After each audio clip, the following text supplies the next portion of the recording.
Olá, você que nos acompanha nesta oitava edição do Seminário Internacional de Pesquisa em Educação Matemática da Sociedade Brasileira de Educação Matemática, da qual eu estou presidente. Eu sou Marcelo Almeida Bairral, estou fazendo essa gravação hoje, no dia 12 de novembro, às 18 horas, e é uma alegria estar aqui produzindo esse material para dialogar com vocês. Gostaria, em nome da Sociedade Brasileira de Educação Matemática, da nossa Diretoria Nacional Executiva, agradecer à SBEM Minas Gerais, em nome da diretora, professora Cristiane Coppi, estender os cumprimentos a toda a diretoria pelo belo trabalho feito na organização deste CIPEM e também agradecer aos nossos dois integrantes da Diretoria Nacional Executiva, o professor Maurício Rosa e a professora Vanessa Neto, por todo o trabalho na coordenação, juntamente com uma grande equipe na gestão científica deste CIPEM, com as coordenações dos nossos grupos de trabalho. Fica o nosso agradecimento e a parabenização pelo trabalho, tá? Nossa Diretoria Nacional Executiva também deixa um abraço solidário às famílias enlutadas por conta da Covid-19.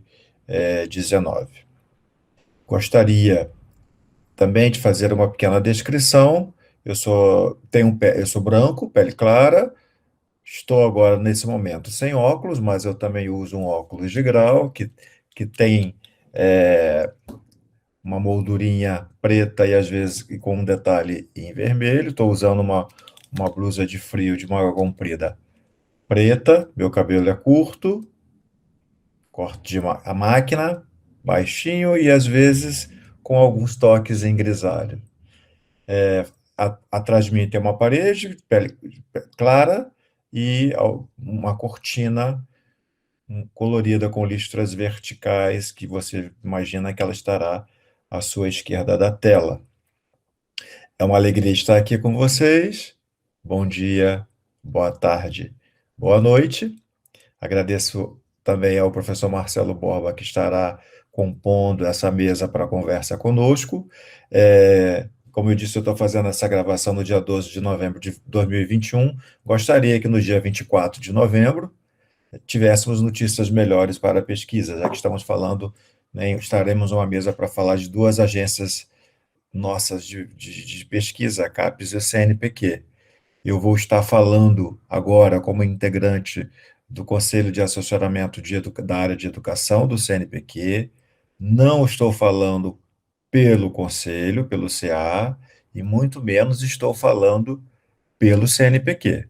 O que eu vou falar para vocês são reflexões minhas, pessoais, a partir dessa experiência, desse acúmulo louco com essa função no CA, né? Um acúmulo louco de trabalho, que é muita coisa mesmo, tá? Mas a nossa área precisa, é muito importante para a nossa área, e eu assumi este desafio.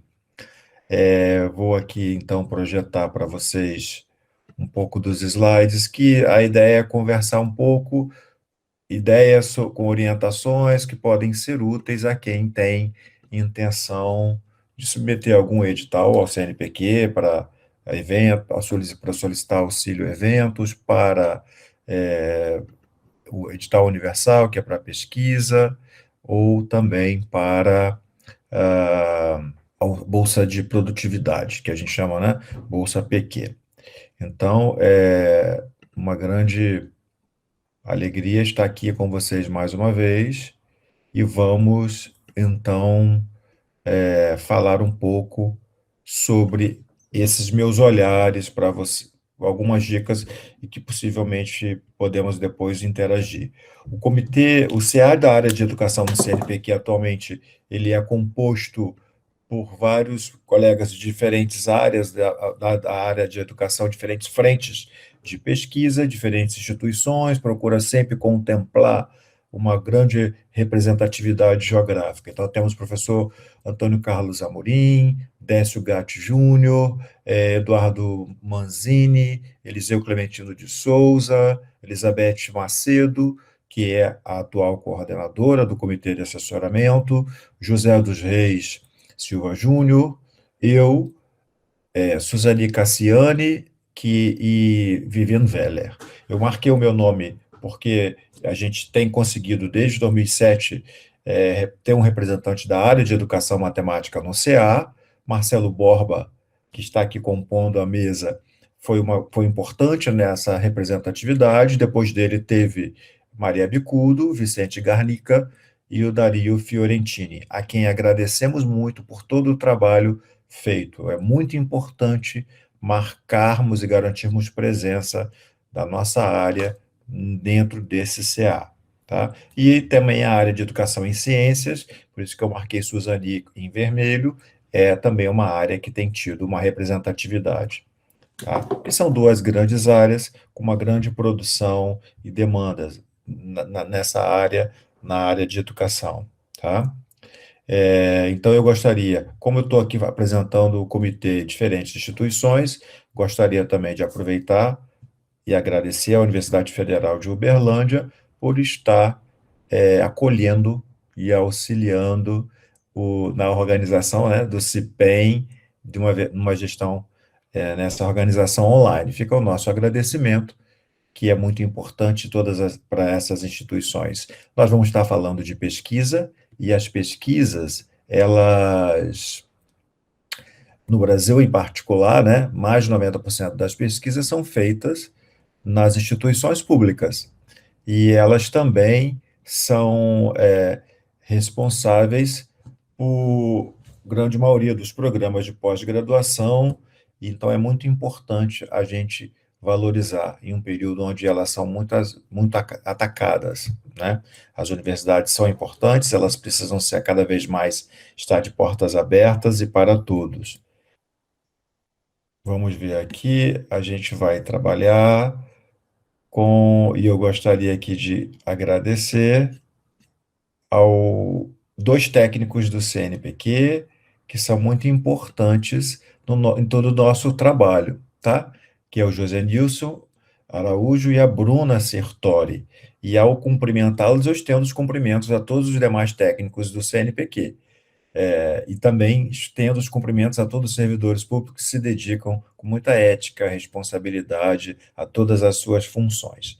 Nesta semana em particular, também gostaria de cumprimentar e parabenizar pela iniciativa dos turnos. Foram 36 técnicos do INEP, que é um órgão vinculado ao Ministério da Educação, pela sua debandada, né, em função de um conjunto de problemas que estavam vivenciando com o Enem, com toda a conjuntura colocada na gestão da educação em nosso país. Então, a gente tem que respeitar a todos os técnicos, né? Respeitar de fato e a sua competência técnica na dedicação e nos trabalhos que realizam. Basta a gente ver a importância também dos técnicos, dos servidores administrativos na gestão do que houve os problemas da saúde com a Covid-19. Se não fosse um servidor colocar a público o problema que estava passando e as ameaças que estava sofrendo para efetuar procedimentos irregulares de compra, de aquisição de vacina, nós teríamos aí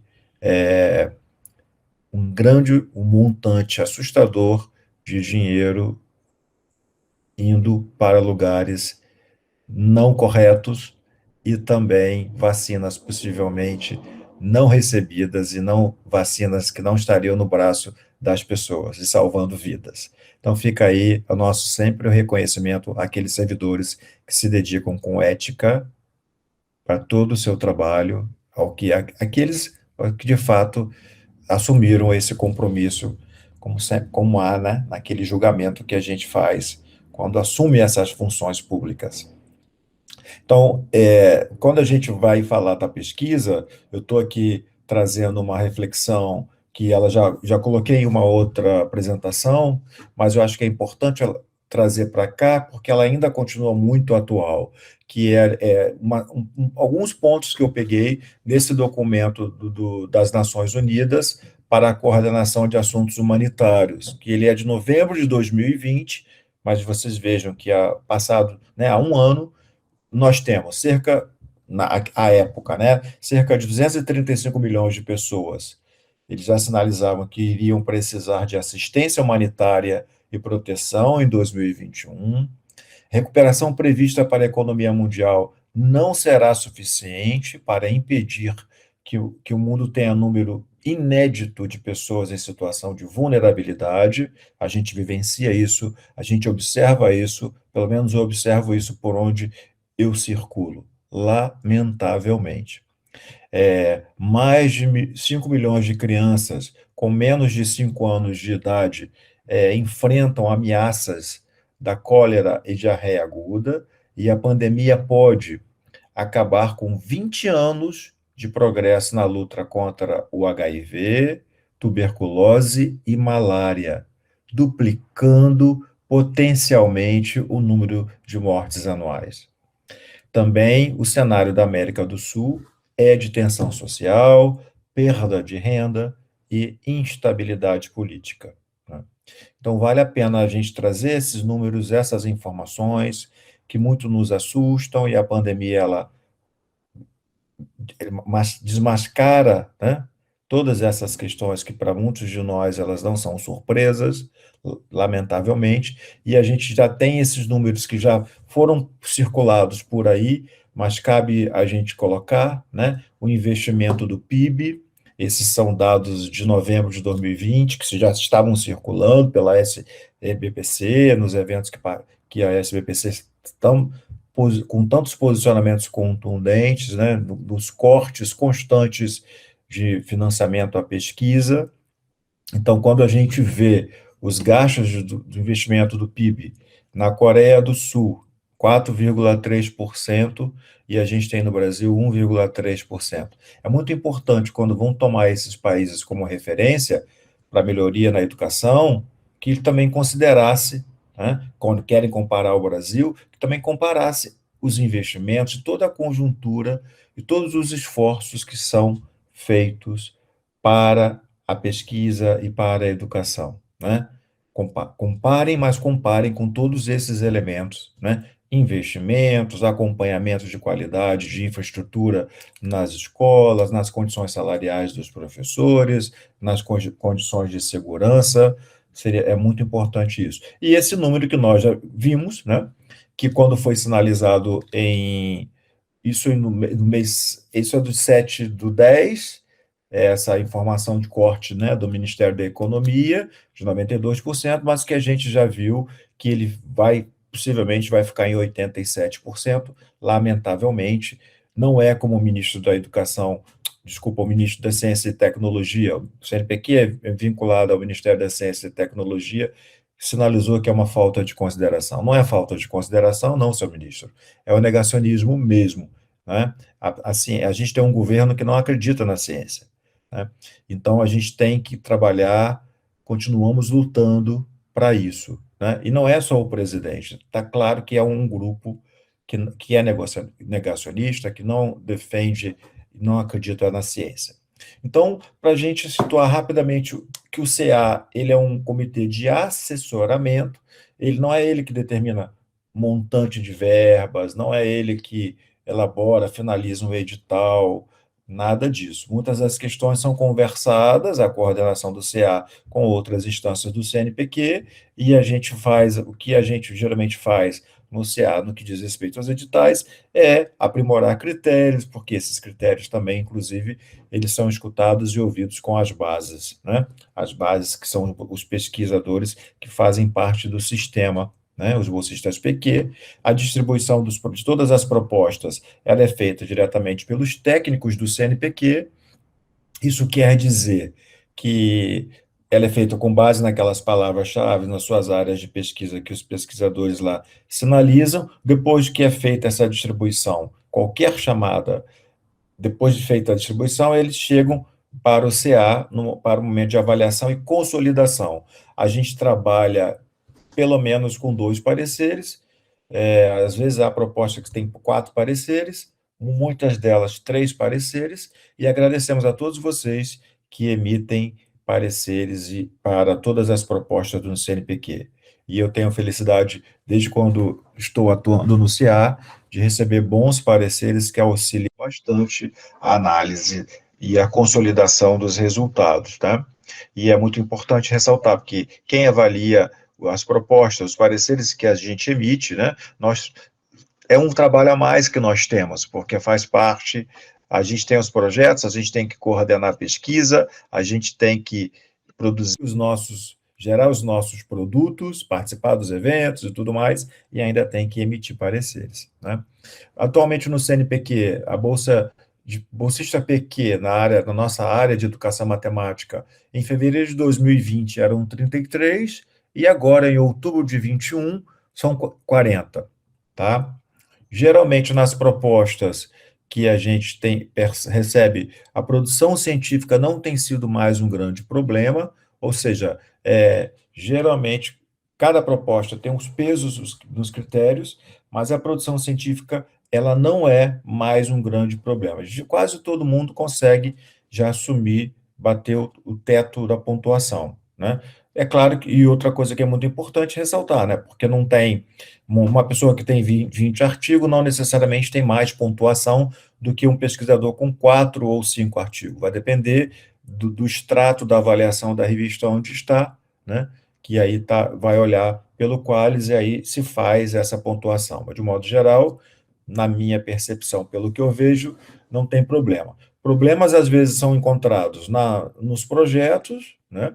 Na avaliação de projetos, que muitas vezes não fica evidente, às vezes, uma relevância de um tema, uma atualidade para o campo da educação e, sobretudo, às vezes, interlocução com a área, né? A gente é da área de educação matemática, mas a gente está numa grande área, que nesse caso é a educação. Somos avaliados por pares da educação. Então, é muito importante ter literatura, referencial teórico, dialogando com esses pares e, sobretudo, também referenciais teóricos e revisões de literatura atualizadas dentro desse tema. Vai propor uma pesquisa com tecnologia, onde isso ocorre, às vezes a gente observa as propostas, onde as referências são de 2000, de 95, não que há problema em ter referência antiga, mas muitas vezes a dimensão da atualidade e para a originalidade, ela não é evidente na proposta, tá? E às vezes é aquela pesquisa que está fazendo alguma coisa que seria o mais do mesmo, né? E aí, lembra que é pesquisa no âmbito nacional, muito concorrido, muitos projetos muito bem avaliados, é muito ruim, porque a gente está avaliando pares, que com grande potencial de fazer parte do sistema, mas que, lamentavelmente, não há recurso. Se houvesse recurso, certamente muitos colegas poderiam estar. E a gente, às vezes, tem que trabalhar com notas de corte muito altas. Então, para vocês terem uma ideia, no total de submissões, no Universal agora recente, que o resultado está para sair, foram 47 de educação matemática, e agora no bolsista de produtividade PQ são 51. O que é muito importante também ressaltar? Eu, estando no CA como representante da educação matemática, não sou eu quem avalia todas as propostas de educação matemática, elas são distribuídas por diferentes pares, de acordo com a aderência mais da temática dos colegas, olhando a representação geográfica, olhando, às vezes a gente não vai avaliar colegas ou ex-orientandos ou colegas que estão da mesma instituição, tudo isso é considerado na hora da distribuição, tá? É muito importante sempre colocar essas informações, tá? É, outra questão, aí vamos para o auxílio de falar rapidamente do evento, né? Apoio para as reuniões científicas. As reuniões científicas, elas são, no edital agora em 21, foram nove propostas submetidas, delas teve uma da educação matemática, muito bem elaborada, teve um número grande, foram 4 não enquadradas no edital, que na verdade foram algumas incompreensões e também problemas na elaboração do edital, né? E não enquadradas é que passa por o filtro dos técnicos, os próprios técnicos sinalizam alguns problemas e o CA avalia, mas o CA às vezes recomenda ou não recomenda, mas esse caráter técnico muitas vezes não permite que a proposta seja aprovada, por mais que às vezes a gente recomende, né? Mas se há um detalhe que não foi feito, que está fora do edital, muitas vezes o conselho diretor lá do CNPq não aceita, né? Outra questão que a gente tem é dois pequenos probleminhas que eu olhei. Às vezes as propostas não seguem o edital, não tem todos os itens que pedem, que são solicitados no edital, e o que ocorreu muito também é o plano de divulgação científica, tanto de eventos como no Universal. E aí eu vou falar para vocês alguns exemplos que eu penso que podem ser interessantes e podem ser inspiradores. Porque, na verdade, o plano de divulgação científica não são essas atividades usuais de produção bibliográfica, de participação em evento, de artigos e capítulos de livros, né? O plano de divulgação científica são aquelas atividades de popularização dos resultados ou de popularização de ações daquele projeto com a comunidade diretamente envolvida, sejam professores, sejam alguns grupos de movimentos sociais. Então, é isso que é muito importante ficar claro e que as propostas deixam a desejar. Então, vou colocar alguns aqui que apareceram, que eu marquei, deixei destacado em azul, que eu acho que no sentido de inspirar e de potencializar, né, para quem tenha talvez um pouco de clareza para isso. Que é, por exemplo, coloca canais de comunicação da instituição, divulgar, né, em canais de comunicação da instituição. Isso é positivo, mas precisa também detalhar um pouco mais como vai se fazer isso. A disponibilização de material didático e instrucional, articulação com escola e redes oficiais e evento online, cursos de extensão, realização de seminário, de socialização dos resultados. São ações que podem ser interessantes aqui. Rede social, como vai divulgar? O que que você vai se fazer? Convém detalhar um pouco mais. Lives, de que tipo? Como serão essas lives, né? Sites que hospedarão os materiais produzidos no projeto. Então, são ideias interessantes, algumas delas carecem de um pouquinho mais de detalhamento. Elas são tímidas na maneira de aprimorar o que vai ser feito, né? Produção de materiais didáticos em formatos físicos e digitais, bem como fascículos com narrativas de implementações de atividades, produção de um mini documentário com a participação de professores, nesse caso é um projeto que é com professores, criação de um repositório que será disponibilizado em vários idiomas, então isso também é muito importante estar colocado, produção e socialização de vídeos com materiais de cursos. Então, isso é muito interessante, tendo uma evidência, essa forma de traduzir resultados da pesquisa e a comunicação com os pares e com a comunidade e com aqueles sujeitos com os quais a pesquisa tem alguma relação direta, tá? Essas aí foram alguns exemplos capturados nas propostas por mim. E aí vocês têm no edital universal agora, o resultado está saindo, né? Foram 8.888 propostas, todo, submetidas. Coube a COSAE, que é a Coordenadoria das Ciências Sociais Aplicadas e Educação, né, foram submetidas 1.350. Para a educação, 456 propostas. Olha quantas propostas, né? Imagina isso distribuído para 11 avaliadores, 11 consultores que tem que olha tudo. Todo mundo olha tudo, mas que depois você tem que olhar algumas especificidades. É um trabalho absurdo, né? E quando se tem submissão de integrantes do CA, há um comitê assessor da presidência. Essas integrantes do CA podem submeter propostas, mas elas são avaliadas por esse comitê assessor, tá?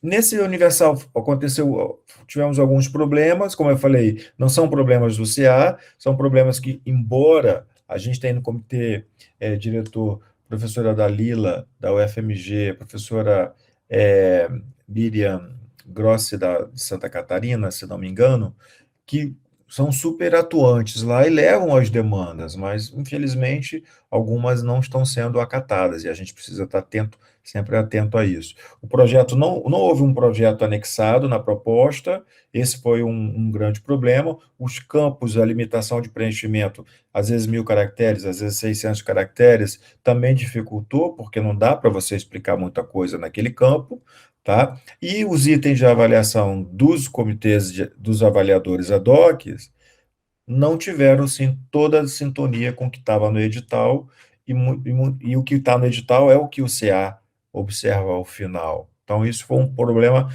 grande que aumentou muito o trabalho da gente. Ou seja, o edital tem os elementos, o que os ad hocs olharam não eram todos em sintonia com o edital, e a gente precisa fechar, como comitê de assessoramento, esses critérios a partir desses critérios da chamada, do edital. Outro ponto que também foi problemático, que o edital potencializou esses projetos interinstitucionais, com essas equipes multicêntricas, mas com os recursos, menos recursos, muitas propostas talvez irão perder esse foco, porque como houve cortes de recursos, é possível que elas não entrem. Isso ocorreu muito na faixa B, tá? Que já são pesquisadores com grupos consolidados, com rede de pesquisa nacional e internacional, envolveu um grande coletivo que se era o propósito do edital, né? Então, essas propostas que ficaram com nota de 8,5 aí, tentou-se não mexer muito no orçamento, mas não foi fácil, porque há cortes, né? E aí isso pode comprometer certamente o trabalho das pesquisas daqueles projetos. E aqui, rapidamente, os critérios de avaliação que são os da chamada, no caso isso é do Universal, e que são os critérios que a gente usa para consolidar pelo CA, a partir dos pareceres que a gente recebe dos consultores. Como eu disse a vocês, pelo menos 2 ou 3. Então, é um mérito originário da metodologia, esse foi um ponto, esse foi o peso 3, e esse foi muito determinante, né? E às vezes ficou problemático porque os campos lá de preenchimento também não deu para fazer esse detalhamento, que é lamentável, né? E a produção científica, depois a adequação do cronograma e a entrega dos produtos com resultado, a coerência, a adequação da experiência da equipe, o orçamento, a adequação do orçamento, objetivos e metas, e o grau de aderência. Esse é um ponto que também fica claro no edital, mas que não é para os consultores não conseguiram capturar isso como item para avaliar, e aí a gente no CA tem que olhar isso de novo nas propostas. Então, é um ir e vir constante, muito, muito trabalhoso. E, como eu disse, é o item G, que foi o plano de popularização e divulgação. Geralmente, as propostas recebem atualmente, isso tem sido um ponto muito positivo também, qual é a nota de corte e o que recebeu de pontuação em cada um desses campos, tá?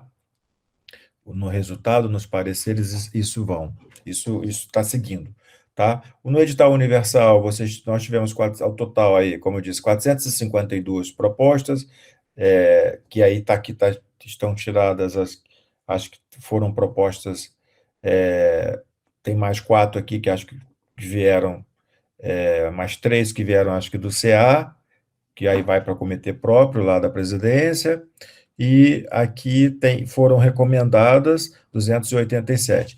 Veja que a nota de corte foi 7, tá? Então, e depois, com possibilidade de recurso, quem teve nota de 7,99. Veja, é um índice muito alto, né?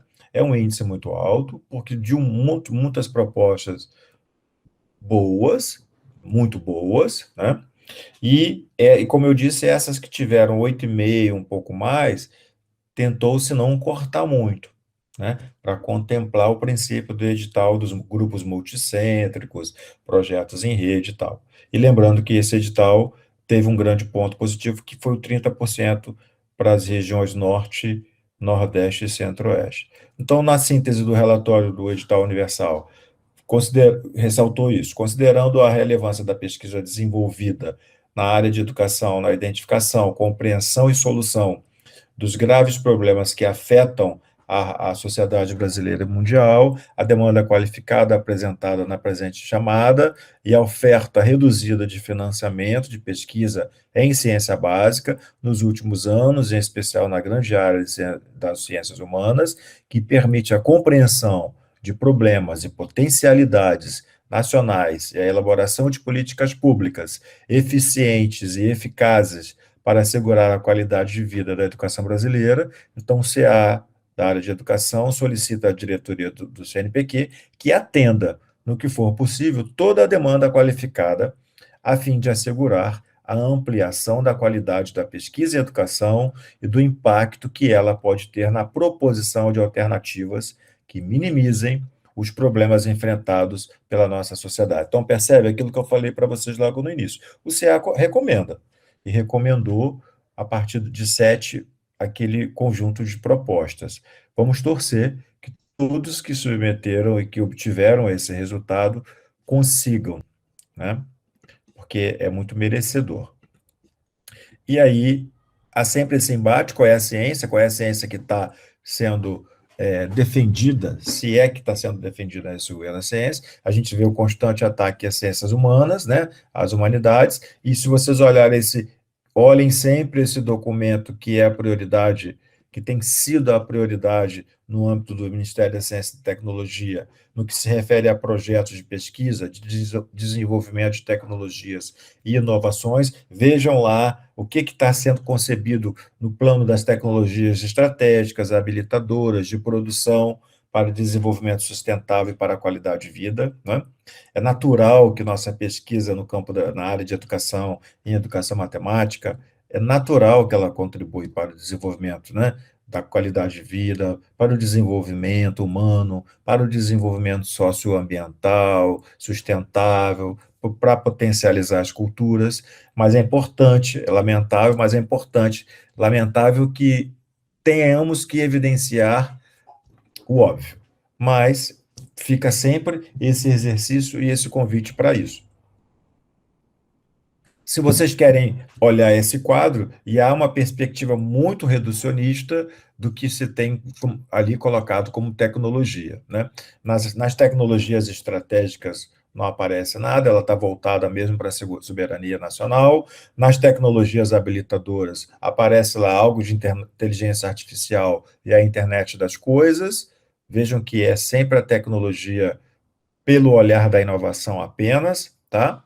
Vou aqui, estou simplificando esse olhar, né, essa análise. Quando a gente fala de tecnologias de produção associadas à competitividade e produtividade, tecnologia para desenvolvimento sustentável, quando a gente vê também não tem nada, há lá uma preservação ambiental, olha lá no item 7, e quando a gente vem lá tecnologias para qualidade de vida, aparecem as tecnologias assistivas. Vejam que é muito reducionismo, então a gente precisa ampliar e evidenciar a nossa contribuição, à aderência das nossas pesquisas nessa área.